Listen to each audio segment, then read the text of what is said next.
Thank you for joining Wars of the Roses. As we continue with Part 30, the Chnuphis Serpent, Part 3, Abraxas, Abraxaster And Abraxoid Gems from the Gnostics and Their Remains, Ancient and Medieval by C.W. King. The Chnuphis Serpent, a Limoges enamelled plaque of the 12th century in the collection of Mr. Octavius Morgan, represents on its one half Moyses lifting up the Brazen Serpent to the Filii Israel. On the other half, similis Aaron is seen inscribing with a reed pen the mystic Tau cross upon the foreheads of the elect.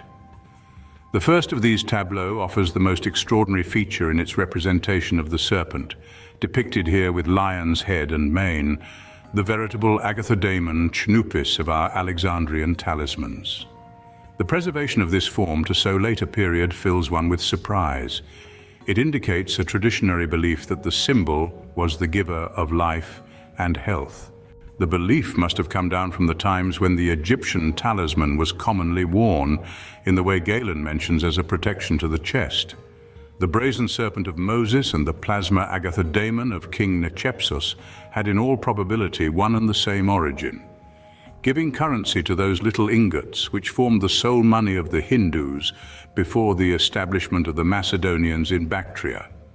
But the most probable solution of the question is that the symbol stealthily represents the serpent-entwined club of Aesculapius, itself so hard to account for, or the wand similarly encircled, which was the badge of Egyptian priesthood.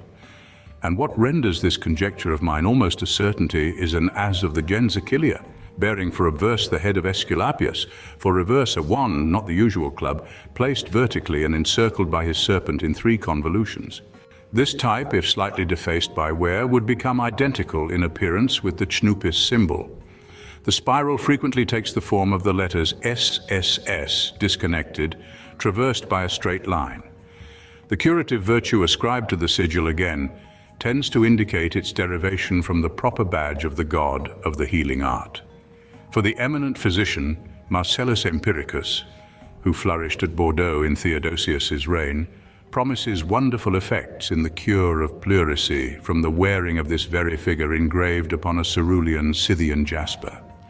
Whether this promise be true or not, marvelous has been the vitality of the symbol itself, for reduced to a double SS upon a bar, it became a favorite device in the times of chivalry, being taken as the rebus upon the word fermes, SS fermes, and the emblem of constancy. Hence comes it that this ancient Egyptian symbol now adorns the collar of the garter, formerly known as the collars of SS.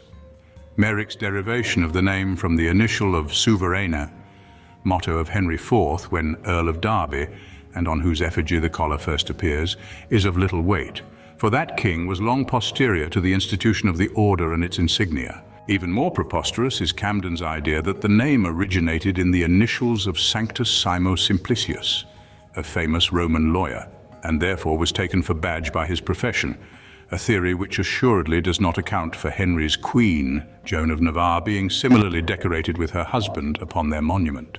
That the Agathodæmon sigil was not only pre-Christian but ascended to the remotest antiquity in its use as a talisman plainly appears from Galen's notice thereof. Some indeed assert that a virtue of this kind is inherent in certain stones, such as it is certain is possessed by the green jasper, which benefits the chest and mouth of the stomach when tied upon them. Some indeed set the stone in a ring and engrave upon it a serpent with head crowned with rays, according to the directions of King Nechepsos in his 13th book. Of this material, I have had much experience, having made a necklace out of stones of the kind and hung it about the patient's neck, descending low enough to touch the mouth of the stomach, and they proved to be of no less benefit than if they had been engraved in the manner laid down by King Nechepsos. This treatise by Nechepsos must have been a regular manual for the use of magicians, for Ausonius mentions its author as Kike magos doquit mysteria vana Nechepsi, Nechepsos, teacher of vain magic's lore. The book, perhaps the foundation of the pretended evacs, was the first source of the notions concerning the virtues of sigils and gems preserved to us in the medieval lapidaria. Pliny, 750, quotes him along with his countryman Petasiris as an astrological authority, according to whose rule of the Tetatomorion, or law deduced from the position of three signs, trine. The possible duration of human life in the region of Italy extended to 124 years. And before dismissing Chnuphis and his book, it may be as well to add here, for the fact will be of service in a further stage of this inquiry, that Pliny mentions 32, a second school of magic, but more recent by many thousand years than Zoroaster's, and founded by the Jews, Moyses, Ians, and Josephus. The first of the trio may be the Talmudist to whose secret volume Juvenal alludes, Tradidit arcane quacumque volumine Moses.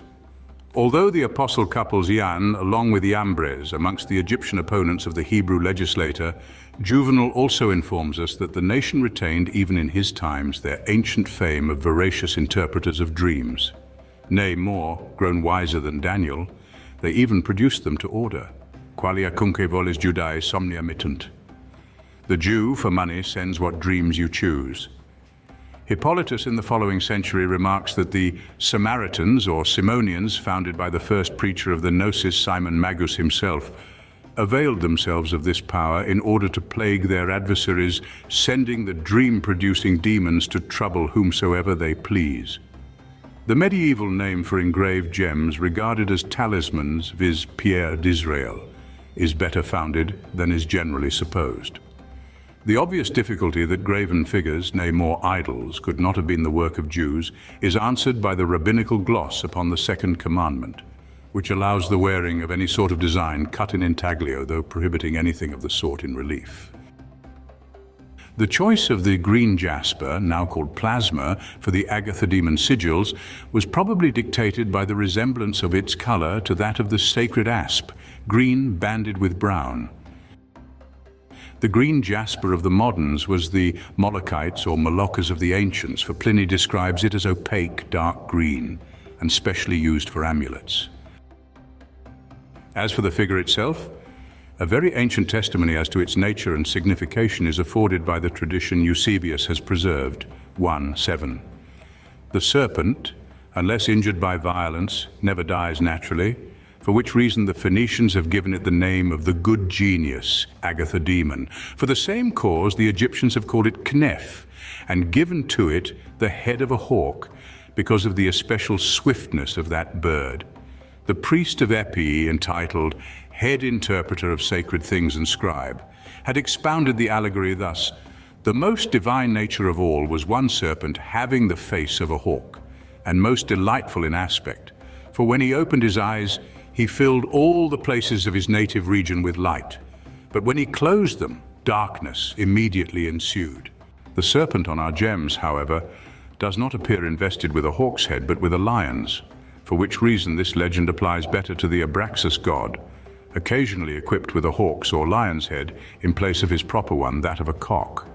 But the idea is certainly embodied in that common design upon the Mithraic gems, a man grasping a serpent of which the radiated head points at his eyes and seems to supply them with light. Furthermore, the meaning of the figure of the Agathodæmon is clearly denoted by the Chaldee legend frequently accompanying it. Chemakilam, the everlasting sun, which is sometimes followed by thus seen here, probably used as sacred numerals, for they have the power in Greek arithmetic of 705. This same legend is attached to a classical figure of Phoebus, such as he appears on the coins with the legend Soli Invicto Comiti engraved upon a yellow jasper in the Marlborough cabinet, a fact sufficiently attesting the accuracy of the interpretation here given to the Chaldee inscription. Astrology likewise lent its aid to accrediting the virtues of the sigil. That great authority Hephaestion, quoted by Salmasius that is, observes that thus is the name of one of the decani, or three chief stars in Cancer, whilst another astrologer laid down that the star, so called, was set in the breast of Leo, and for that reason was efficacious for the cure of all diseases in the chest of man. And in fact we find this latter dictum confirmed by the prayer seen here. Keep in good health the chest of Proclus, engraved upon the back of one of these very Chnuphis gems. Others of the same kind are again surrounded by a long Coptic legend, often arranged in the outline of a serpent, varying in words but always terminating in the epithet seen here, breaker or mocker of the giants, that is, of the evil and rebellious angels. for the Grecian fable of the war of the giants against Jove had then revived, a Zoroastrian interpretation being applied to the rebellion of Ahriman and his demons against Ormuzd and the ministers of good. The method of employing a talisman is thus prescribed in the magic papyrus 9. A spell of Aleus Creonius spoken to the lamp, "Thou that shakest the world, enter and deliver an oracle concerning such and such a matter." The engraved stone Serapis seated in front having the Egyptian crown and upon his scepter an ibis, on the back of the stone the name, and lock it up and keep it for use. Hold in thy left hand the ring, and in thy right a branch of olive and of bay tree, waving them over the lamp, repeating all the while the spells, even times. And having drawn the ring upon the proper finger of thy left hand, facing and being inwards, the engraving, stick the gem against thy left ear, and go to sleep without returning answer to anyone. The object of this charm was, although not so stated, to procure prophetic dreams, which are actually enumerated amongst the effects to follow from the use of the one that stands next in the manuscript. Although the original intention of these Chnuphis sigils was unquestionably the one pointed out in the preceding pages, yet there is every probability from the nature of the case that the same were adopted and interpreted in a spiritual sense by the numerous and influential sect that first assumed the title of Gnostics. They had an all-sufficient reason for so doing in the fundamental doctrine of their creed. The well-informed and temperate Hippolytus, writing at the most flourishing period of these transitional theosophies, thus opens his actual refutation of all heresies and his 5th book with the description of that sect which hath dared to boast the serpent as the author of their religion, as they prove by certain arguments wherewith he hath inspired them. On this account the apostles and priests of this creed have been styled Naseni, from Nas, the Hebrew word for serpent. But subsequently they entitled themselves the Gnostics because they alone understood the deep things of religion. Out of this sect sprung many other teachers who, by diversifying the original doctrines through inventions of their own, became the founders of new systems. Further on he has a passage bearing immediately upon this subject. This Nas is the only thing they worship, for which reason they are called Naseni, that is, Ophitis, or serpent worshippers. From this same word Nas they pretend that all the temples under heaven derive the name, and unto this Nas are dedicated every rite, ceremony, mystery, that is, in short, not one rite can be found under heaven into which this Nas doth not enter, for they say the serpent signifies the element water, and with Thales of Miletus contend that nothing in the universe can subsist without it, whether of things mortal or immortal, animate or inanimate. All things are subject unto him, and he is good, and hath all good things within himself as in the horn of a unicorn, so that he imparts beauty and perfection unto all that is, inasmuch as he pervades all things as flowing out of Eden, and divided into 4 heads. This Nar is the water above the firmament, and likewise the living water spoken of by the Saviour. Unto this water all nature is drawn, and attracts out of the same whatever is analogous to its own nature, each thing after its own kind, with more avidity than the lodestone draws the iron, the ray of the seahawk gold or amber straws. Then they go on to boast, we are the spiritual, who have drawn our own portion out of the living water of the Euphrates that flows through the midst of Babylon, and who have entered in through the true gate, the which is Jesus the Blessed.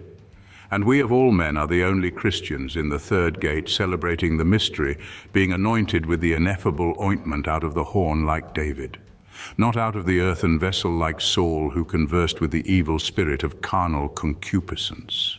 Euphrates, a more recent teacher of the sect, who founded the branch calling themselves Peratai, or Fatalists, has a passage that indicates the sense in which his followers may have accepted these Chnuphis gems. To them, therefore, of the children of Israel who were bitten in the wilderness, Moses showed the true and perfect serpent, in whom whosoever trusteth, he shall not be bitten by the serpents of the wilderness, that is, shall not be hurt by the powers.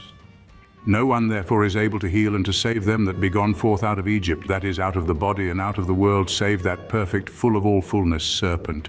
In him whosoever putteth his trust, that man perisheth not by the serpents of the wilderness, that is, by the gods of the nativity. These last powers, whom Euphrates, a pure astrologer, in another place calls the gods of death, are the stars of the horoscope, which impose upon all that be born the fatal yoke of the changeful nativity, that is, the necessity of death, the necessary consequence of birth, a doctrine that clearly leads to the efficacy of the serpent sigil as a talisman to protect the wearer against the malign influence of the astral genii. The Ophites, in fact, were the legitimate descendants of the Bacchic Maestai, whose religion during the 2 centuries preceding our era must have been the predominant one in the great cities of Asia Minor. An argument derived from numismatics establishes the common fact: the coinage of the chief cities, Ephesus, Apamea, Pergamus, was issued chiefly in the form of cistophori, having for obverse the Bacchic serpent raising himself out of the sacred coffer.